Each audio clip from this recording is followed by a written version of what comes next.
Bionicle Legends Number 9, Shadows in the Sky. Written by Greg Farshti. Recording by Nebulux. Chapter 9. It wasn't so much the fall that bothered Pohatu. It was not being able to see where he was heading. The thick layer of mist and fog obscured everything below and made it hard to aim for a soft spot. Not that there are likely to be any anyway, he reminded himself. An image appeared in his mind of a place he had never seen. It was another fallen stalactite, smaller than the rest, its tip buried in the swamp. Its wide, flat end was not too far below, hidden in the mist. He suddenly realized he was seeing something Photok had seen some time ago. Somehow, the Mutran's memories were in his head now as well. Regardless of how he knew, that stalactite was the best chance to break their fall. Pohatu strained against the pull of gravity to change his course even a few feet. It took almost all his strength, but he did it. Then, the rocky surface of the stalactite was rushing up to meet him. "Hang on!" he yelled to Photok.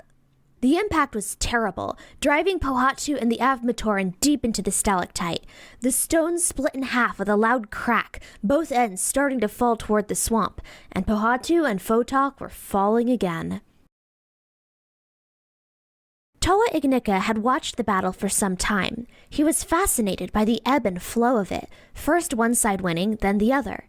When he had been just the Mask of Life, he had created warriors to fight for him, but never been in battle himself. The feelings were so overwhelming that he was too caught up in them to take action. That is, until he spotted Icarax's attack on Pohatu. That reminded him the Toa Nuva were both outnumbered and outpowered here. If he wanted them as allies and friends, he had better do something. He steered his craft directly at Icarax and swung his sword, striking the Makuta with all of his might with the flat of the blade. Startled but unhurt, Icarax turned to see his attacker. "Oh, it's you," the Makuta said. "The one Antraz spoke of. Will you hand over your mask, or do I take it, and your life with it?" Toa Ignika said nothing, and simply readied his blade for another strike. "The silent sort, eh?" said Icarax. "Well, if you can't talk, I am sure you can scream. And what sweet music that will be, if too short a tune."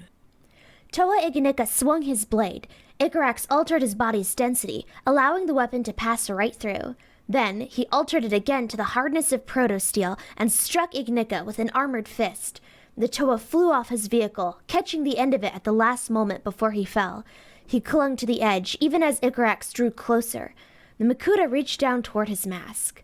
Something inside the Toa Ignika suddenly flared to life. In all of the millennia the Mask of Life had existed, no one had been allowed to touch it unless destined to.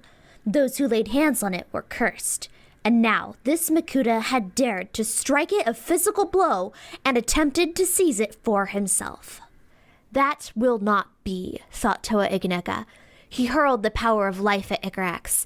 Immediately, he sensed the Makuta was not like other beings he had encountered. Icarax was armor and energy only, with no organic tissue anywhere in his body. Had it always been this way? Or had the Makuta once been something other than simply pure power housed in black armor? Toa Ignika decided to find out. Extending his power, he gave the Makuta a push back down the road of evolution. Swirling energy coalesced into solid matter. Muscles and organs grew where they had not been for tens of thousands of years, but found no place to exist. The current generation of Makuta armor was designed to hold energy only, not organic tissue. As the old form struggled to replace the new, the pain was, to say the least, excruciating. The sound that came from Icarax rebounded again and again off the walls of the mammoth cavern. For a moment, all the combatants were frozen in place, the battle halted by that sound. No one could remember the last time they had heard a Makuta scream. Far below, Pohatu abruptly found he could fly again. The tremendous pull of gravity had eased, as if Icarax's power had just been cut off. Smiling, he began to ascend again. "Look," said Photok. "Chirox is up ahead, fighting with Kopaka." "Then let's give old Frosty a hand," said the Toa of Stone. "I still owe him one." "For what?" Well, we were in Kauai, and there was this avalanche, and he made a shield, and I'll tell you later. Mutran was a scientist, not a warrior. As he saw Icarax in agony, Antraz falling toward the swamp, and Chirox fighting two Toa Nuva, he knew what the next step had to be. The problem would be Vampra. He was fighting an aerial battle with Liwa Nuva, a fight he should have won with ease. But the Toa was so skillful in the air, it seemed he was born flying, and he was using his Midax Sky Blaster to keep Vampra at bay. Other Avmatoran had joined in as well, peppering the Makuta with blasts of light. We can destroy them, Mutran told himself. We will destroy them. But, as much as I hate to admit it, Antraz is right. The plan is what matters. While we are battling here, the other three Toa Nuva may be finding the rest of the Keystones, and it is too soon for that. Much too soon. Hovering right in the center of the ongoing battle, Mutran did something he had never done before. He gathered within himself every last bit of shadow energy he possessed and unleashed it all in one devastating explosion of darkness. It was enough to send Toa, Matoran, and even the other Makuta reeling. Mutran almost collapsed from the effort, but Vykan appeared on his mount to keep him from falling. "Find Vampra, Chirox, and Icarax," Mutran ordered. "Tell them to join our brothers in the swamp. We will kill the other three Toa Nuva before they find the Keystones, and these two, if they dare to follow." Vykan flew off to do as he was bade. Chirox didn't hesitate, and Icarax was in no shape to refuse. Vampra wanted to finish off Liwa Nuva, but even he understood the plan was more important than any one battle. The three Makuta headed for the swamp, with some Shadow Matoran trailing behind, others locked in battle with Avmatoran. Mutran was about to follow when he found himself surrounded by the three Toa Nuva and Toa Ignica. Sky blasters were aimed directly at him.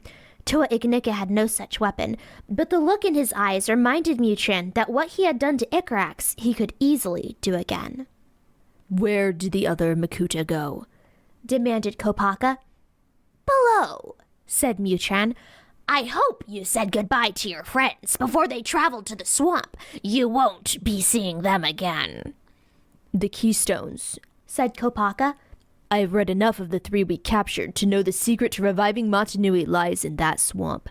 If the Makuta seize it and hold it, it will take an army of Toa to pry it from their claws." "And we don't have an army," said Pohatu. "We barely have a Koli team." "Then we quick fly down there now," said Liwa.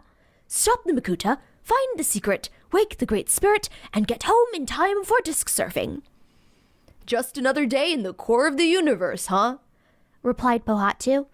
"Not quite," said Kopaka. "If we're not very careful, this might be the last day for all of us." End of Chapter 9.